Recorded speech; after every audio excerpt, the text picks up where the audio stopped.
한번 따라합시다. 볼지어다 내가 세상 끝날까지 너희와 항상 함께 있으리라. 내가 세상 끝날까지 너희와 항상 함께 있으리라. 책은 첫 문장이 아주 중요합니다. 책의 제목이나 첫 문장이 그 책의 핵심 내용을 담고 있을 때가 많기 때문에 그렇습니다. 그리고 책의 끝 문장도 중요합니다. 책의 결론이 끝 문장에 들어있을 가능성이 많기 때문에 그렇습니다. 그래서 어떤 책이든지 첫 문장과 끝 문장을 잘 이해한다고 한다면 가운데 있는 내용들은 어느 정도 추측해 볼 수가 있다는 것이 지난주에 마태복음 1장 1절을 말씀을 드렸습니다. 아브라함과 다윗의 자손 예수 그리스도의 세계라라는 말씀을 드렸습니다. 예수님께서 아브라함과 다윗의 후손으로 오신 그리스도다라는 것이었어요. 그래서 마태복음은 아브라함과 다윗의 후손으로 오신 그리스도 예수가 어떤 일을 행하셨는지를 우리에게 기록을 해놓고 있어요. 많은 환자들을 질병에서 구원해 내셨고 사회적으로 소외되어 있는 사람들, 세리와 장녀와 그 과부들에게 위로를 베푸시고 구원하신 사건이 기록되어 있고 귀신에게 고통받는 사람들에게서 귀신을 쫓아주고 영적인 자유함을 주는 사건들이 기록되어 있습니다. 그래서 그리스도로 오신 예수님이 이렇게 그리스도로서 활동하셨고 증거를 보여주셨다라는 것을 얘기하고 있어요. 오늘은 마태복음 끝절인 마태복음 28장 20절을 말씀을 드리려고 합니다. 마태복음 28장 20절이 마태복음의 끝인데 그것을 통해서 어떻게 마무리되고 있는가를 살펴보려고 해요. 죽음에서 부활하신 예수님은 제자들에게 대위임 명령을 내립니다. 마태복음 28장 19절 20절을 보면은 그러므로 너희는 가서 모든 민족을 제자로 삼아 아버지와 아들과 성령의 이름으로 세례를 베풀고 내가 너에게 분부한 모든 것을 가르쳐 지키게 하라 라고 말씀을 하셨어요. 하늘과 땅의 모든 권세를 가지신 예수님께서 제자들에게 사명을 주십니다. 모든 민족을 제자로 삼아서 아버지와 아들과 성령의 이름으로 세례를 주고 예수님이 가르친 모든 것을 분부해서 지키게 하라 라고 말씀을 하고 있습니다. 그리고 나서 그런 제자들에게 사명을 받은 제자들에게 주신 약속이 있는데 볼지어다 내가 세상 끝날까지 너희와 항상 함께 있으리라 라고 말씀을 하셨어요. 그래서 오늘은 볼지어다 내가 세상 끝날까지 너희와 항상 함께 있으리라고 한 예수님의 약속의 말씀을 살펴보려고 해요. 이 약속의 말씀을 살펴보면은 세상 끝날이 있다라고 주님께서 말씀을 하고 있어요. 이 말씀을 하신 분이 누구인가? 바로 세상을 만드신 하나님이다라는 것. 요한복음 1장 3절을 보면은 예수님께서 천지 만물을 창조하셨음을 이렇게 말씀하고 있습니다. 만물이 그로 말미암아 지은 바 되었으니 지은 것이 하나도 그가 없이는 된 것이 없느니라 라고 말하고 있어요.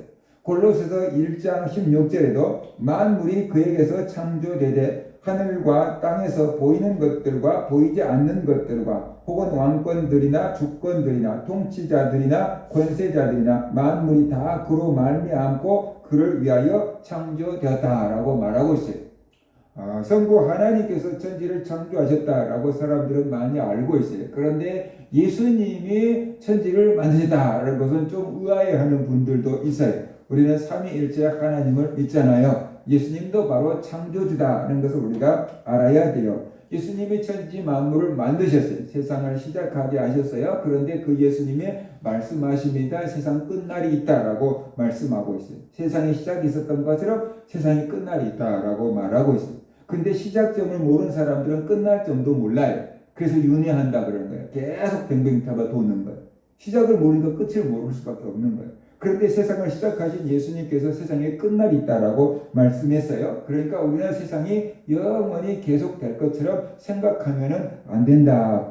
이 세상이 끝날이 있구나라는 것을 우리가 알아요. 사람 한 사람 한 사람의 끝날이 있어요. 그것처럼 온 세상에 끝날이 있어요. 그러니까 끝날이 있다는 걸 안다면 우리는 뭘 해야 되는가? 끝날을 준비하며 사는 것, 그것이 지혜다는 것이. 끝날을 준비하며 사는 게 무엇입니까? 바로 예수님을 그리스도로 믿고 죄를 용서받고 구원을 받는 것입니다. 그리고 세상에 취하지 않도록 영적으로 늘 깨어있는 것, 바로 그것이 이 마지막을 끝날을 준비하는 거다라고 볼 수가 있습니다. 예수님께서 세상 끝날까지 항상 함께 하겠다고 하셨어요. 그것은 영원토록 우리와 함께 하겠다라는 그 약속입니다. 그 다음에 우리와 함께 하겠다고 주님께서 약속하셨는데, 우리와 함께 하겠다고 약속하신 분이 누구냐라는 거예요. 바로 예수님이죠. 우리와 함께 하겠다고 예수님이 누구인지를 알아야 돼요. 그럴 때 그 함께 하겠다고 한 분이 누구인지를 알 때 우리가 더 큰 힘을 얻고 위로를 얻을 수가 있다라는 것이에요. 그래서 우리가 우리와 함께 하겠다고 예수님이 누구인지를 알아야 돼요. 마태복음에 의하면 예수님은 천지 만물을 창조하신 분입니다. 천지 만물을 만드신 예수님이 우리와 함께 하겠다라고 말씀을 하고 있어요. 그 다음에 예수님은 아브라함과 다윗의 후손으로 오신 그리스도예요. 마태복음 1장 1절에서 그랬잖아요. 아브라함과 다윗의 자손 예수 그리스도의 계보라. 왜 예수님이 아브라함의 후손이고 다윗의 후손인가에 대해서 지난주에 말씀을 드렸잖아요. 그러니까 하나님이 보내신 그리스도가 바로 우리와 함께 하겠다고 약속을 하고 있습니다. 예수님은 죽기까지 우리를 사랑하십니다. 십자가에서 우리 대신 죽어주신 예수님이 우리와 함께 하겠다라고 약속을 했어요. 그만큼 예수님은 우리를 사랑하십니다. 그러니까 우리는 그 약속의 말씀을 믿을 수 있어요. 내가 진짜로 사랑하는 사람에게는 거짓말을 할 수가 없는 거예요. 뭔가 이용하려고 하니까 거짓말을 하는 거죠.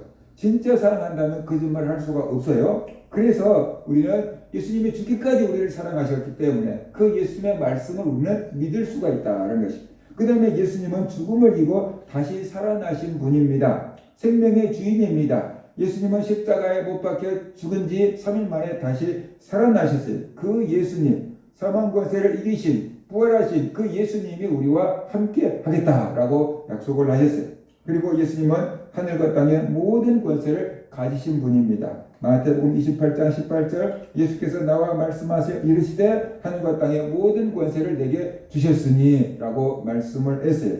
이런 예수님, 하늘과 땅의 모든 권세를 가지신 예수님, 다윗의 후손으로 오신 예수님, 그의 왕권은 변하지 않고 영원토록 계속될 거라고 했어요. 만왕의 왕이신 예수님, 그런 예수님이 우리와 함께 하겠다라고 했어요. 그러니까 이게 얼마나 놀라운 일이고 얼마나 감사한 일인가 우리가 알아야 돼요.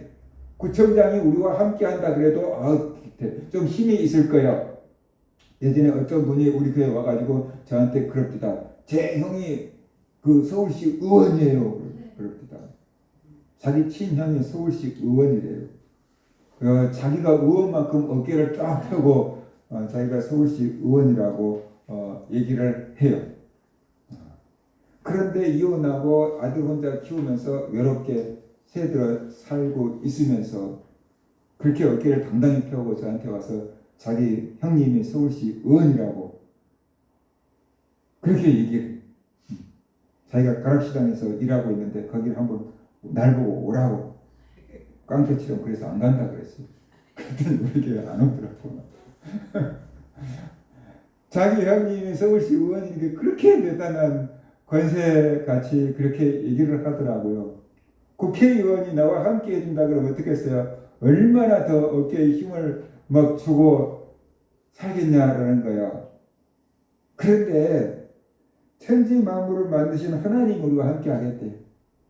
만왕의 왕이신 예수님 우리와 함께 하겠대요. 그러니까 우리가 그 권세를 막 남용하라는 게 아니고 그렇게 대단한 예수님이 너와 함께 계신다라는 것을 믿고 우리가 힘을 얻고 용기를 얻고 자신감을 가지고 살아라라는 것이에요. 좋은 의미로 힘을 얻으라는 것이에요. 예수님은 처음부터 우리와 함께 하기 위해서 오신 하나님입니다. 성경은 그 사실을 이렇게 말씀하고 있어요. 마태복음 1장 23절에 보면 보라 처녀가 잉태하여 아들을 낳을 것이요 그 이름은 임마누엘이라 하리라 하셨으니 이를 번역한즉 하나님이 우리와 함께 계시다 함이라 그랬습니다. 예수님이 우리에게 오신 것을 가리켜서 임마누엘이라고 했는데 그 임마누엘의 뜻이 뭐냐? 하나님이 우리와 함께 계신다. 그러니까 예수님이 우리와 함께 계신다는 것은 곧 하나님이 우리와 함께 계신다는 것과 똑같다라고 성경은 말씀을 하고 있어요. 하나님이 나와 함께 계신다.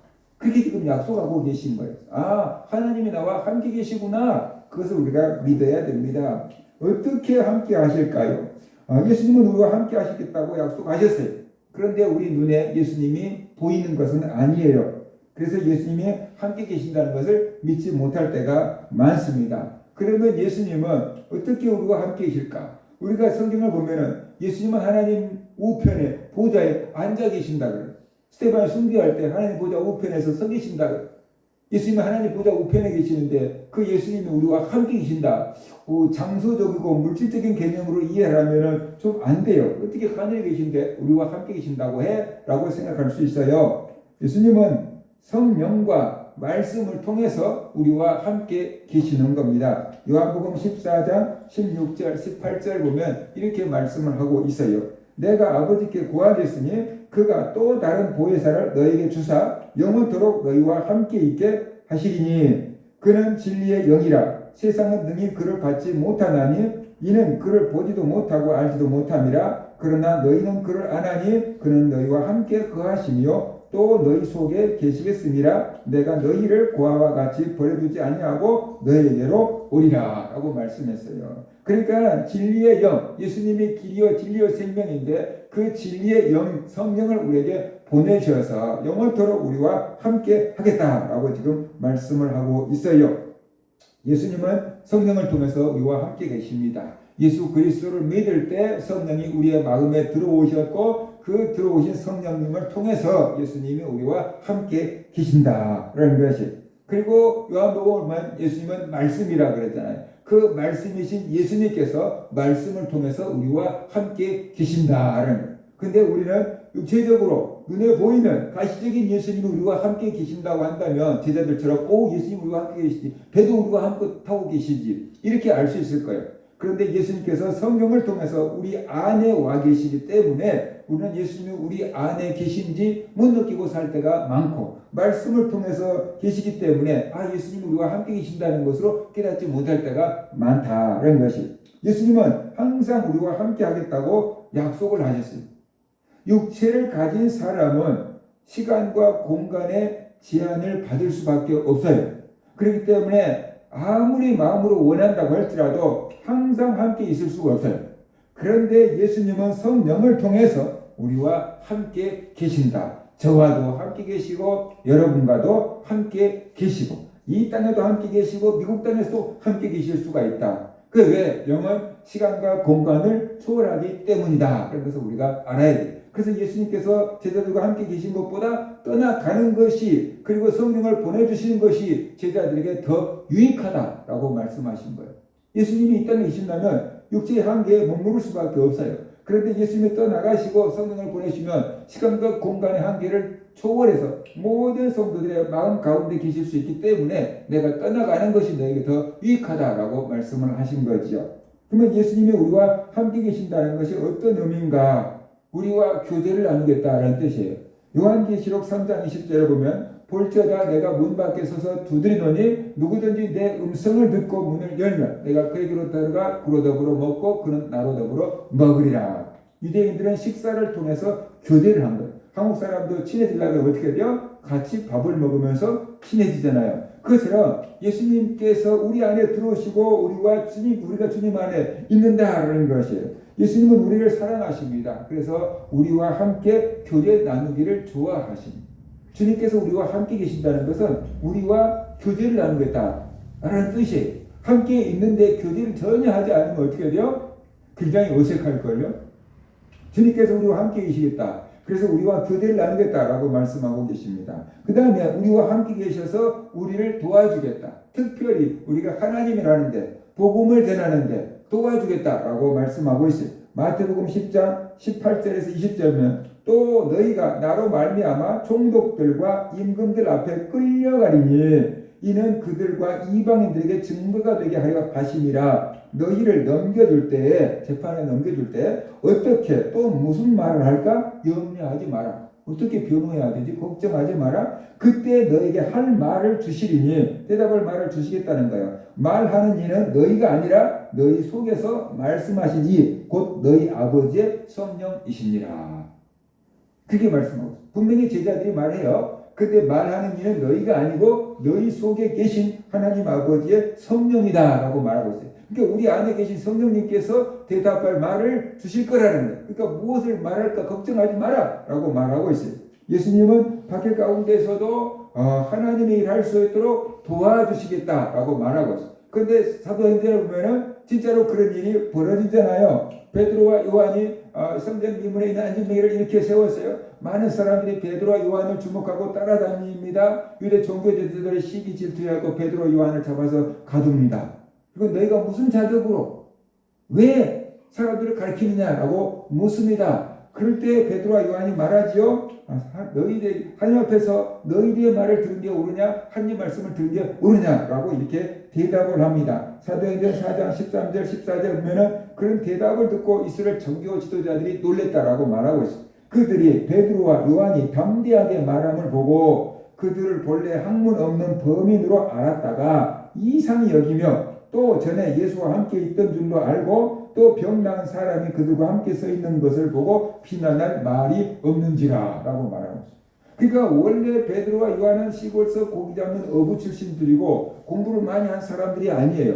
해당에 있는 사람들 대제사장과 그 지도자들은 공부를 많이 한 사람들이거든요. 그래서 자기들이 막 얘기하면은 말도 못하고 대답도 못하고 논리적이지 않을 줄로 생각을 할 거예요. 그런데 베드로와 요한이 자기들보다 더 논리적이고 더 성경적인 대답을 하는 것을 보고 놀랬다는 거죠.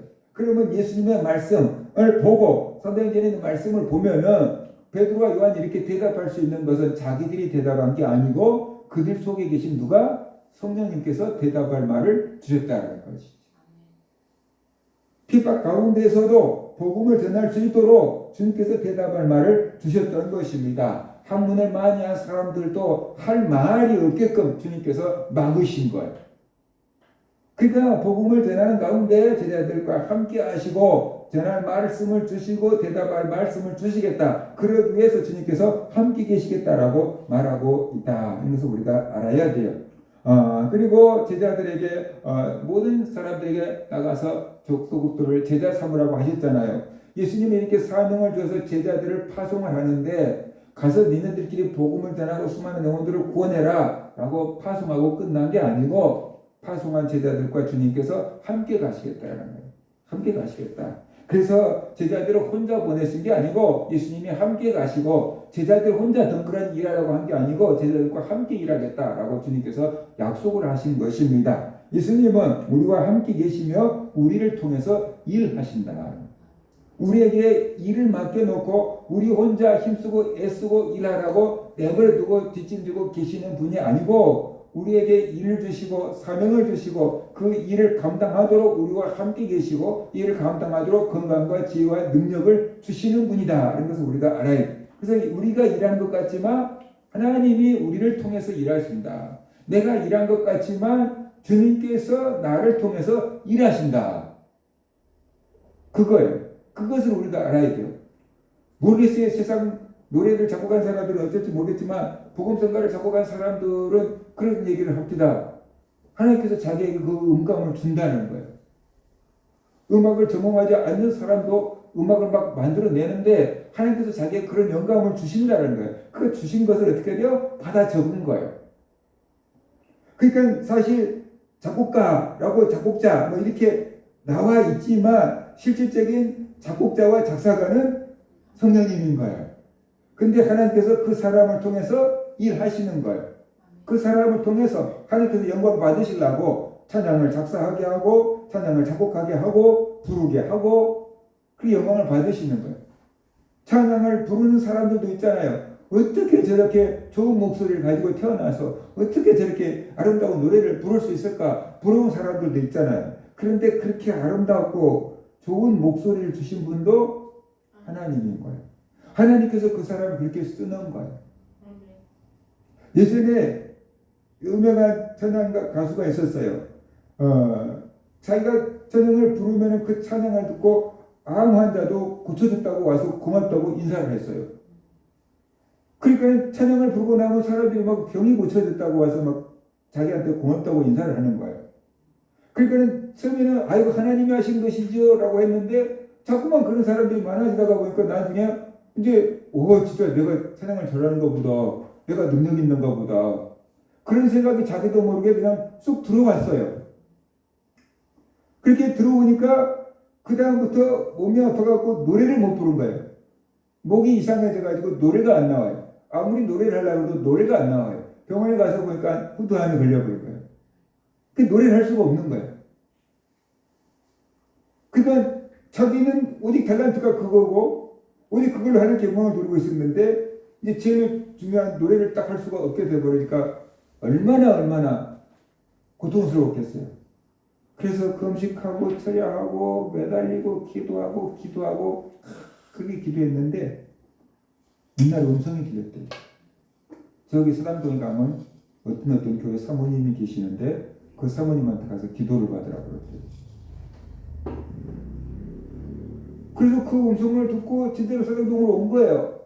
그 교회를 찾은 거예요. 그 사모님을 만난 거예요. 나는 찬양가 가수 누구입니다. 이렇게 내 찬양을 듣고 사람들이 은혜를 받고 안병도 고쳐졌었는데 어느 순간 내 교만이 들어와서 내가 노래도 할 수 없게끔 이렇게 목에 암이 생겼습니다. 죽게 돼서 하나님께 기도했더니 하나님께서 이 교회 사모님을 찾아가서 기도를 받으라고 말씀하셨습니다. 사모님 기도해 주시고 사모님 나는 기도할 줄 몰라요. 사모님은 나는 기도할 줄 몰라요. 나는 환자를 위해서 기도해 본 적도 없어요. 기도할 줄도 몰라요. 안 해주는 거예요. 근데 이 사람은 분명히 음성을 듣고 왔잖아요. 그러니까 여기 가야지 날 수 있다고 자기는 확신한 거예요. 그러니까 아니라고. 성모님한테 기도를 받으라고 하나님 말씀하셨다고. 기도해주라고 하는데 성모님은 나는 환자를 위해서 기도할 줄도 몰라요. 그리고 내 빼고 자기는 해달라고 쫓아가고 그렇게 희생을 하죠. 그러다가 어쩔 수 없어서 사모님이 그냥 기도를 했어요. 그래서 그냥 기도를 한 거예요. 그만하고 기도를 했는데 나와버렸어요. 그래서 그때부터 사위도 찬양사였잖아요. 사위까지 같이 와가지고 그 교회에서 찬양사역을 했었던 적이 있어요. 그러니까 하나님께서 우리를 통해서 일하시는 거예요. 우리가 일하는 게 아니고 하나님께서 우리를 통해서 일하시는 거예요. 근데 그것이 바로 예수님이 나와 함께 계신다, 나타나는 증거다 하는 것을 우리가 알아야 돼요. 예수님이 하신 게 아니고 하나님이 하신 게 아니고 성령님이 하신 게 아니고 내가 하는 거라고 착각하면 안 돼요. 그것은 교만이에요. 그러니까 우리가 주의 일을 할 때 열매가 있을 수도 있고 없을 수도 있는데 열매가 있든지 없든지 우리는 하나님을 의지하고 하는 것이고 하나님이 나와 함께 하셔서 일하실 것이라는 것을 믿고 하는 것이고 열매가 없으면 내가 부족하겠니 하고 더 준비를 해야 될 것이고 열매가 있다 그러면 그건 전부 하나님이 하신 것이다 라고 생각하고 우리가 하나님께 감사하고 하나님께서 나를 써주신 것을 감사해야 돼.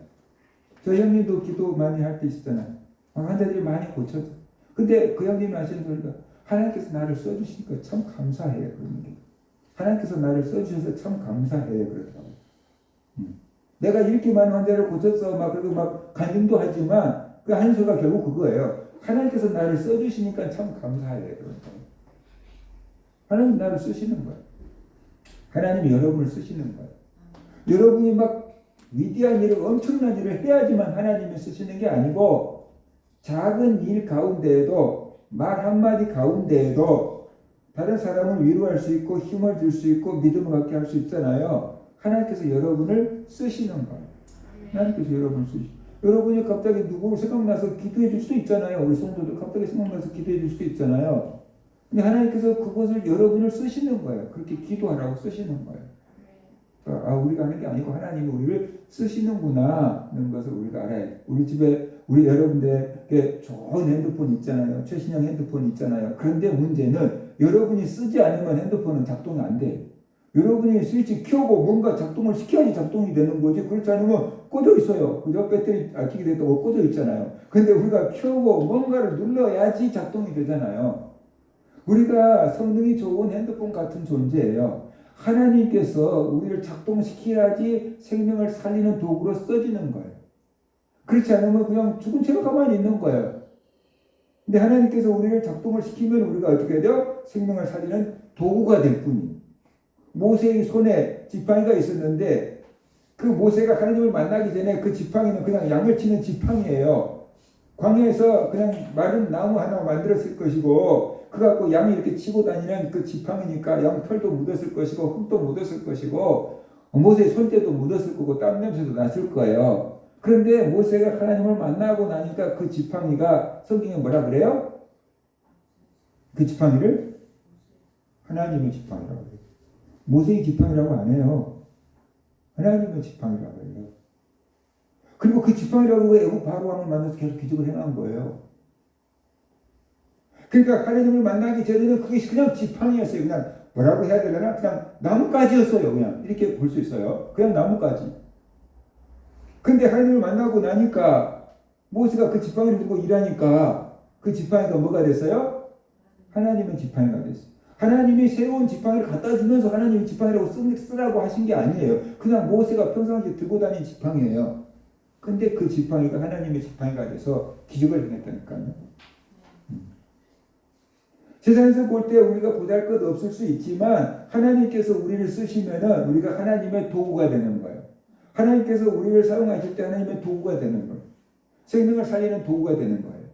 그러니까 내가 일하는 게 아니고 하나님이 내 안에서 일하시는 거예요. 근데 하나님이 내 안에서 일하실 때 이제부터는 내가 일한다. 네 가만히 있어. 이렇게 말씀하신 게 아니고 그냥 우리의 생각을, 우리의 감정을, 우리의 마음을 그냥 알게 모르게 들게 만드는 거예요. 그러니까 우리는 그것이 하나님의 감동이고 하나님이 일하시는 거라고 모르고 내 생각이고 내 느낌이라고 믿어버리는 거예요. 내가 한다고 생각하는 거예요. 속에서 인격적이신 하나님께서 우리에게 막 강요하지 않고 우리에게 감동을 주고 그런 생각을 들고 그런 마음을 들게 그런 소원을 갖게 하는 거거든요. 근데 우리는 그것이 내가 하는 걸로 생각을 하는 거예요. 내가 하는 걸로. 그러니까 하나님이 나와 함께 계신다는 것을 못 느끼는 거예요. 그것이 내가 하는 게 아니고 성령님께서 나에게 감동을 주시는구나. 깨닫게 해주시는구나. 대답할 말을 주시는구나. 라고 안다면 성령님이 나와 함께 계시네. 예수님이 나와 함께 계시네. 하나님이 나와 함께 계시네. 라는 것을 알 수 있을 텐데 그것이 내 생각이라고 내 느낌이라고 믿기 때문에 하나님이 나와 함께 계신다는 것을 못 느끼는 거다. 그거예요. 하나님이 나를 쓰시는구나. 예수님이 우리가 함께 계시며 우리를 통해서 일하고 계신다.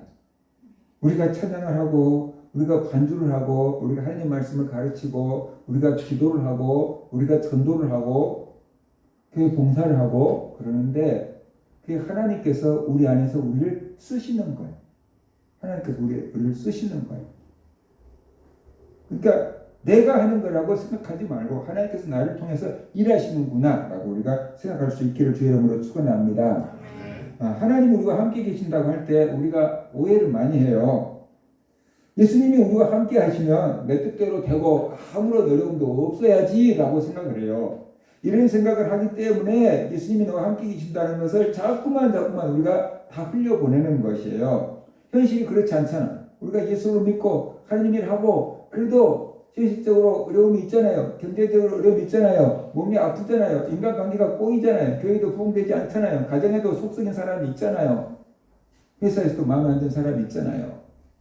우리가 교회에서 하나님 잘 믿고 열심히 기도하고 봉사한다고 했는데 현실이 어렵다는 거예요. 그러니까 우리가 뭐라고 생각합니까? 예수님이 나와 함께 계시면 어떻게 이런 일이 하나님 나와 함께 계시면 어떻게 이런 일이 이렇게 생각하는 거예요. 그래서 예수님이 우리와 함께 계신다는 것을 의심하게 되고 믿지 못하게 되는 거예요. 그런데 성경을 보세요.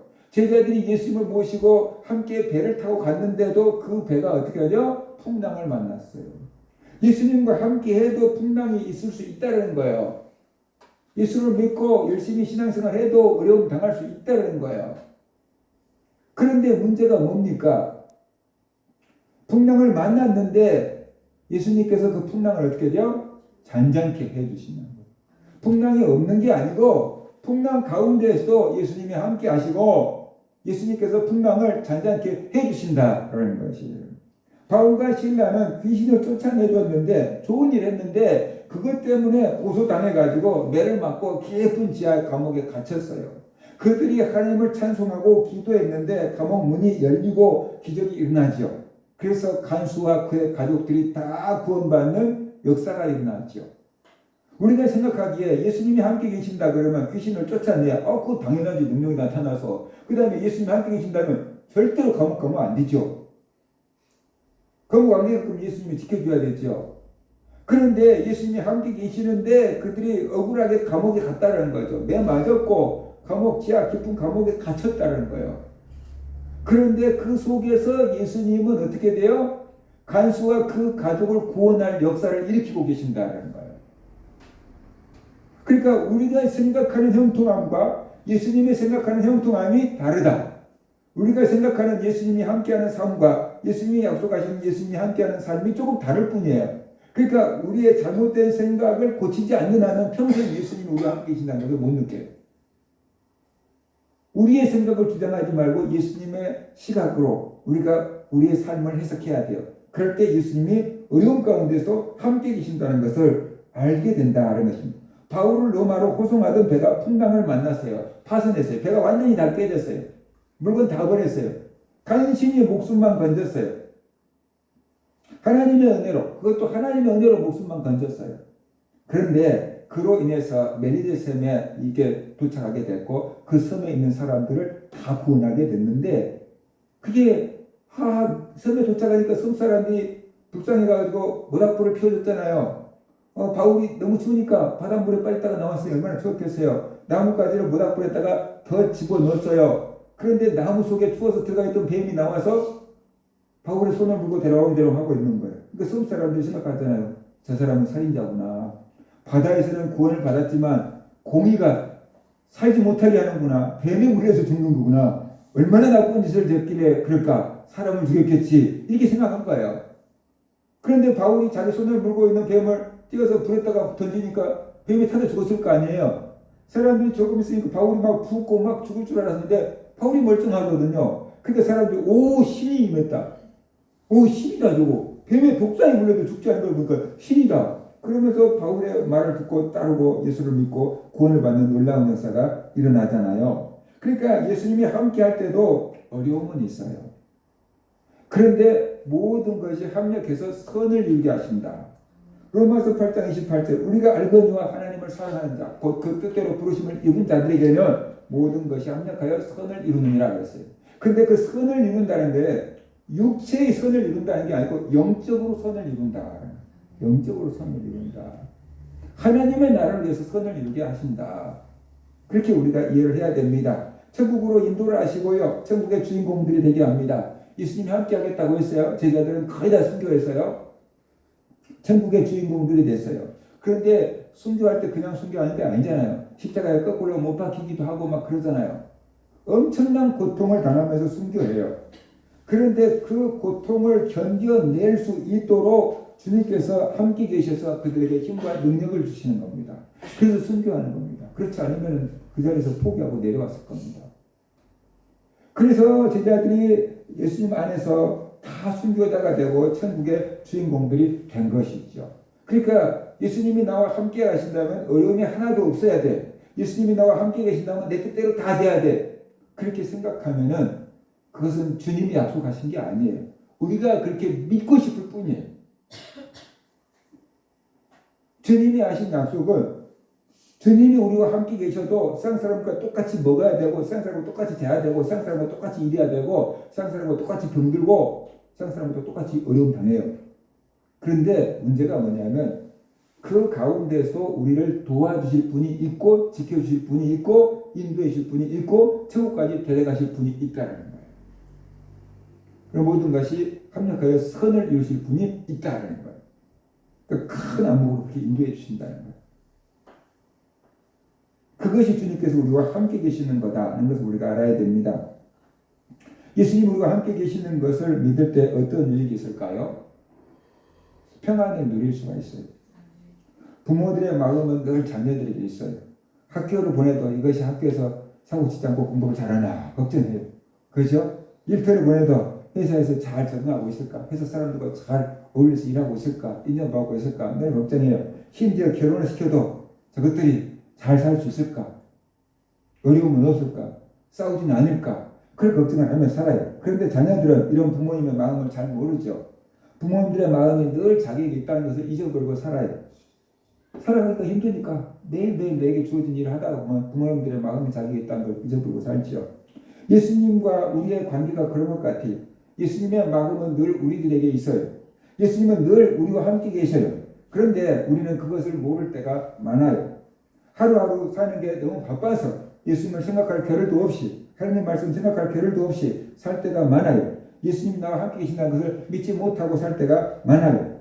그럼에도 불구하고 그때에도 예수님은 우리와 함께 계신다. 왜냐 그러면 세상 끝날까지 우리와 함께 계시겠다고 약속을 하셨기 때문에. 하나님은 약속을 지키시는 분이에요. 예수님도 약속을 지키시는 분이에요. 그러니까 우리와 함께 하겠다고 약속하셨으니까 그 약속을 지키고 계십니다. 문제는 우리가 그것을 깨닫지 못하는 거고, 문제는 우리가 그것을 믿지 못할 뿐이다라는 것이에요. 그러니까 우리는 예수님의 약속을 믿어야 돼요. 그리고 하나님께서 나와 함께 계신다는 것을 믿어야 된다. 하나님이 나와 함께 계신다는 걸 자꾸만 느끼려고 그래요. 하나님이 나와 함께 계시는 느낌이 없는데요. 자꾸만 느끼려고 그래요. 사람의 느낌은 완전한 게 아니에요. 하나님이 나와 함께 계신 것을 자꾸만 느끼려고 하는 것은 육체를 자꾸만 쓰려고 하는 거예요. 하나님이 나와 함께 계신다는 것을 믿어야 돼요. 그것은 영의 기능을 작동시키는 거예요. 믿음은. 그러니까 하나님이 나와 함께 계신다는 것을 느끼려고 하지 말고 하나님이 나와 함께 계신 것을 믿으려고 해야 돼요. 자꾸만 믿으려고 하면 믿어져요. 그리고 믿어질 때 느낌이 오는 거예요. 근데 우리는 느낌이 올 때 믿으려고 그래요. 그게 순서를 바꿔야 돼요. 사람은 생각이 먼저일까요? 감정이 먼저일까요? 사람들은 감정이 먼저인 것 같은데 생각이 먼저예요. 머릿속에 뭔가 생각이 돼요. 그러면 그 생각 때문에 웃음이 오기도 하고 그 생각 때문에 근심이 들기도 하고 그 생각 때문에 화가 나기도 하고 그래요. 생각이 아주 짧은 시간이지만 생각이 먼저 들어요. 근데 사람이 감정을 조절할 수는 없어요. 사람이 감정을 조절할 방법이 없어요. 사람은 생각을 조절할 수 있어요. 어떤 분이 그런 얘기를 합니다. 우리에게 오장육부가 있는데 오장육부 가운데 우리가 조절할 수 있는 것이 딱 하나밖에 없대요. 그게 숨 쉬는 거예요. 나머지는 다 우리가 조절할 수가 없대요. 그러니까는 화가 났을 때 우리가 화를 가라앉히는 방법이 크게 숨을 들이쉬는 것 방법밖에 없대요. 다르게 할 수 있는 게 없대요. 나머지는 장기는 다 지가 알아서 하고 있기 때문에 우리가 조절할 수가 없대요. 우리의 생각을 조절하면은 감정이 바뀌는 거예요. 그러니까 느끼려고 하지 말고 예수님이 나와 함께 계신다는 걸 느끼려고 하지 말고 예수님이 나와 함께 계신다는 것을 믿어야 되고 예수님이 나와 함께 계신다는 것을 생각해야 돼요. 그러면 예수님이 나와 함께 계신 것을 느낄 수 있게 되는 거예요. 근데 우리는 자꾸만 느끼려고 함께 계신 게 안 느껴지는데요. 자꾸만 감정에 치우쳐서 신앙생활을 하려고 할 수가 있어요. 그것은 건강한 방법이 아니다. 성숙한 방법이 아니다. 우리는 하나님의 약속을 믿는 것이 믿음이에요. 그죠? 예수님이 세상 끝날까지 우리와 함께 하겠다고 하셨어요. 그러니까 함께 계시지. 꼭 믿는 거예요. 그것이 믿음이에요. 느껴져서 믿는 것은 다 할 수 있어요. 근데 문제가 뭐냐면 안 느껴질 때는 예수님이 너와 함께 계신 것이 안 느껴질 때는 못 믿었잖아요. 그 느낌이 있든지 없든지 간에 우리는 그 약속의 근거에서 믿는 거예요. 여러분이 집을 샀어요. 그래서 등기부 등본을 딱 이렇게 여러분 명의로 딱 해놨어요. 여러분이 집 샀다는 게 느껴지지 않을지라도 잊어버리고 있을지라도 그 등기부 등본이 있으면 그 집은 누구 거예요? 여러분 거예요. 날마다 느낌이 없어도 돼요. 그것이 진리니까, 그것이 사실이니까, 사실이 중요한 거지 느낌이 중요한 게 아니에요. 사실이 중요한 거예요. 느낌이 중요하게 생각하면 안 돼요. 그래서 우리가 예수님이 나와 함께 계신다는 것을 믿어야 돼요. 주님이 약속이니까. 주님이 약속이니까. 예수님은 하나님이 자기와 함께 계신다는 것을 믿으면서 사셨어요. 모두가 다 예수님을 버리고 떠난 순간에도 자기는 혼자가 아니라고 하셨어요. 하나님 아버지가 자기와 함께 계신다고 하셨어요. 요한복음 16장 32절을 보면은 보라 너희가 다 각각 제 곳으로 흩어지고 나를 혼자 둘 때가 오나니 벌써 왔도다. 그러나 내가 혼자 있는 것이 아니라 아버지께서 나와 함께 계시느니라. 그랬어요. 예수님은 십자가를 앞에 두고 제자들에게 이 말씀을 하셨어요. 예수님 말씀처럼 군병들이 예수님을 체포했고 제자들은 다 예수님을 버리고 도망을 가버렸어요. 그러나 그 순간에도 예수님은 하나님이 자기와 함께 계신다라고 믿었어요. 군병들이 예수님을 체포할 때도 하나님이 예수님과 함께 계셨고 군병들이 예수님에게 채찍질할 때도 하나님은 예수님과 함께 계셨고 심지어 예수님께서 십자가에서 엘리 라마 사박다니 나의 하나님 어찌하여 나를 버리셨습니까 하고 처절하게 외칠 때에도 하나님은 예수님과 함께 계셨어요. 그러면 하나님이 예수님과 함께 계시다는데 예수님 돌아가실 때까지 하나님은 뭐 하셨게요? 뭐 하셨을까요? 예수님이 그렇게 체포되고 신문 받으시고 채찍에 맞으시고 못 박혀서 피 흘려서 돌아가실 때 하나님이 예수님과 함께 계셨는데 하나님은 뭐 하고 계셨을까요? 예수님에게 십자가를 감당할 수 있는 힘을 주고 계셨어요. 예수님을 다시 살리실 준비를 하고 계셨어요. 예수님을 통해서 인류를 구원할 준비를 하고 계셨어요. 예수님의 십자가가 헛되지 않도록 많은 생명의 열매가 맺도록 준비하고 계셨다라는 것이. 근데 그것을 우리는 보지 않고 하나님 예수님 버렸나 보다. 그렇게 생각하면 안 된다는 것이죠. 하나님이 예수님과 함께 계신다는 것은 우리가 이해가 돼요. 그런데 이 말씀을 하시고 바로 이어진 요한복음 16장 33절에서 예수님께서 제자들에게 이렇게 말씀하셔요. 이것을 너에게 이르는 것은 너희로 내 안에서 평안을 누리게 하려 함이라. 세상에서는 너희가 환난을 당하나 담대하라. 내가 세상을 이겼노라. 이런 말씀을 하셔요. 그러니까 너희들이 다 나를 버리고 도망칠 때가 올 거다. 그러나 그때도 나는 혼자 있는 게 아니다. 하나님이 나와 함께 계신다. 이렇게 말씀하셨거든요. 근데 이 이야기를 왜 제자들에게 했냐라는 거예요. 이 이야기를 예수님께서 제자들에게 하신 이유가 뭐냐 그러면 너희로 내 안에서 평안을 누리게 하려 함이라 그렇게 말씀하셨어요. 제자들은 너희로 내 안에서 평안을 누리게 하려고 하나님께서 나와 함께 계신다고 지금 일러주고 있다. 그 말씀인 거잖아요. 제자들이 평안을 누리는 것과 하나님이 예수님과 함께 계신다는 게 무슨 상관이 있을까요? 그러면 이런 뜻인 것 같아요. 나는 머지않아 십자가에 못 박혀 죽을 거야. 체포될 거야. 너희들은 다 나를 버리고 도망갈 거야. 근데 그때도 하나님은 나와 함께 계셔. 나는 십자가에서 못 박혀 죽을 거야. 그런데 하나님께서 3일 만에 나를 다시 살려주실 거야. 그러니까는 걱정하지 마. 아, 예수님 돌아가시면 어떡하지? 걱정하지 마. 염려하지 마. 나는 3일 만에 다시 살아나. 나와 함께 계신 하나님이 나를 살려줄 거야. 하나님의 능력으로 나는 다시 살을 거야. 그러니까 내가 죽는다고 너무 걱정하지 말고 두려워하지 말고 염려하지 마. 그 얘기를 하고 계신 것 아닐까요? 그래서 제자들에게 너희로 내 안에서 평안을 누리게 하려 함이라 그랬잖아요. 생각해 보세요. 여러분이 사랑하는 가족이 오늘 죽어요. 근데 3일 뒤에 반드시 살아날 거라는 보장이 있다고 한다면 두려워할까요? 염려할까요? 슬퍼할까요? 3일만 참지 뭐.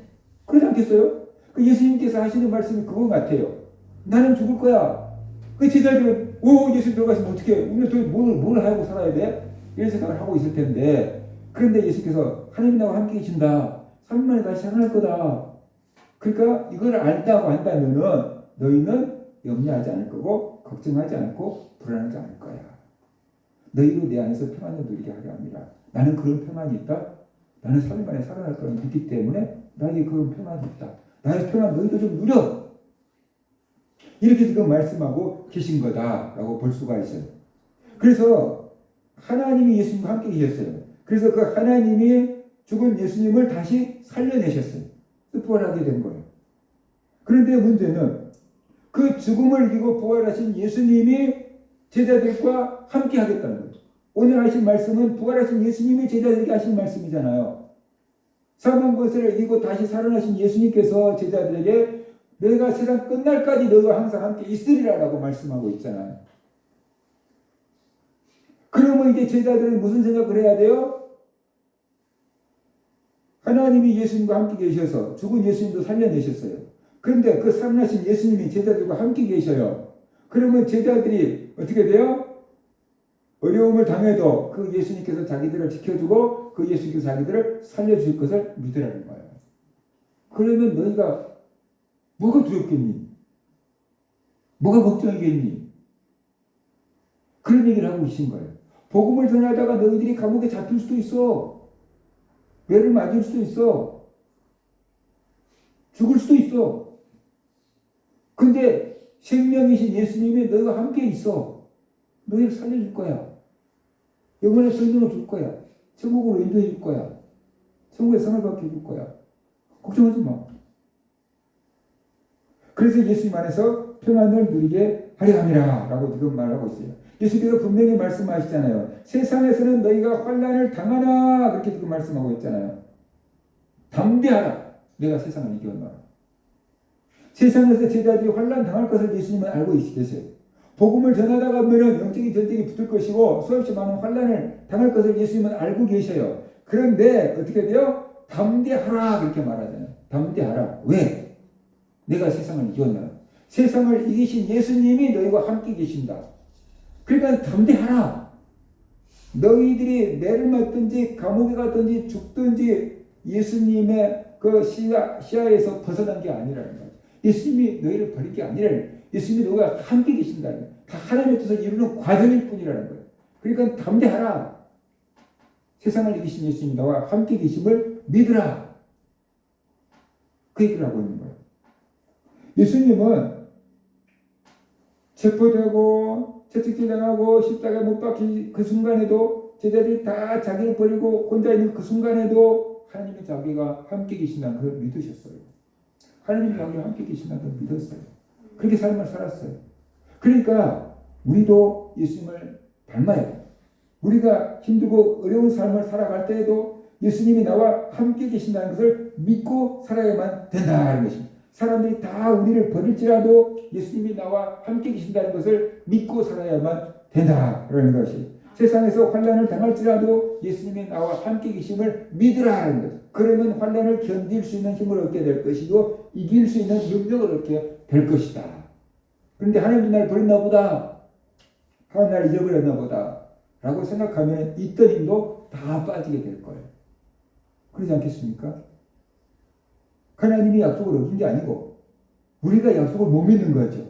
예수님이 우리가 함께 하겠다고 했으니까 우리는 그 약속을 믿어야 되는 거죠. 그런데 그 약속을 믿지 못하면 우리가 자꾸만 의심하면 우리만 힘들어지게 된다는 것입니다. 예수님은 늘 우리와 함께 계십니다. 그런데 우리는 그 사실을 알지 못하고 살 때가 많습니다. 특별히 힘들고 어려울 때 예수님이 필요하죠. 힘들고 어려울 때 예수님과 함께 계신다는 믿음이 필요하죠. 그런데 우리는 힘들고 어려울 때 이걸 놓쳐버리는 거지. 내가 하고 싶은 일이 잘 되고 형통할 때는 내가 하나님 믿으니까 잘 되는구나, 하나님 나와 함께 계시는구나, 하나님 나를 복을 주는구나, 하나님 지금도 나와 함께 계시구나, 이렇게 느껴요. 우리가 일이 잘 되면 하나님 감사합니다 그러고. 그런데 우리가 힘들고 어려울 때 진짜 하나님의 도움이 필요할 때 아닙니까? 그런데 우리가 힘들고 어렵고 하던 일마다 안 되고 병들고 초라하고 망할 때 그때는 하나님이 함께 계신 게 안 느껴지는 거예요. 그래서 하나님이 나와 함께 계신다는 걸 우리가 놓쳐버리는 거예요. 그리고 막 방황하는 거예요. 하나님 계시면 어떻게 나에게 이런 일이, 그렇게 막 방황하고 힘을 잃어버리게 된다는 거죠. 그때 믿음이 필요할 거고 그때 하나님 나와 함께 계신다는 믿음이 필요하다는 것을 우리가 알아야 돼요. 우리가 살다가 보면 얼마나 외로울 때가 많이 있습니까? 세상에 나 혼자 덩그러니 던져져 있는 것 같이 쓸쓸하고 외로울 때가 얼마나 많이 있습니까? 내가 외로운들 사람들한테 가서 나 외로워요 친구해 주세요 그렇게 말하고 다닐 수도 없잖아요. 그러니까 그 외로움 속에서 혼자 살고 있을 때가 얼마나 많다는 거예요. 여러분의 마음을 알아줄 사람이 누가 있습니까? 여러분의 터진 그 속 마음을 알아줄 수 있는 사람이 누가 있습니까? 여러분의 힘든 마음을 털어놓고 얘기할 수 있는 친구가 몇 명이나 있습니까? 많지가 않을걸요. 그래서 세상은 나 혼자다 라고 눈물 나도록 외롭고 쓸쓸할 때가 있을 거예요. 근데 그러지 마시라는 거예요. 그때도 하나님이 너와 함께 계신다. 예수님이 너와 함께 계신다. 그걸 믿으시라는 거예요. 제자들이 다 예수님 버리고 떠날 때에도 예수님은 나는 혼자가 아니다. 하나님 너와 함께 계신다 그랬잖아요. 그러니까 우리가 힘들고 쓸쓸하고 외로울 때 여러분 마음으로 말씀하시는 거예요. 나는 혼자가 아니다. 예수님 나와 함께 계신다. 나는 혼자가 아니다. 예수님 나와 함께 계신다. 여러분이 힘들고 어려울 때일수록 나는 혼자가 아니다. 예수님이 나와 함께 계신다. 라는 것을 어떻게 돼요? 외쳐야 되는 거예요. 복 있는 사람은 주의 말씀을 주야로 묵상하는 자라고 했잖아요. 그냥 묵상한다는 게 뭐냐 그러면은 우리는 그냥 속으로 생각하고 있는 거라고 생각하는데 묵상한다는 것은 중얼중얼 얘기하는 거예요. 그러니까 힘들고 어려울 때 이렇게 하는 거죠.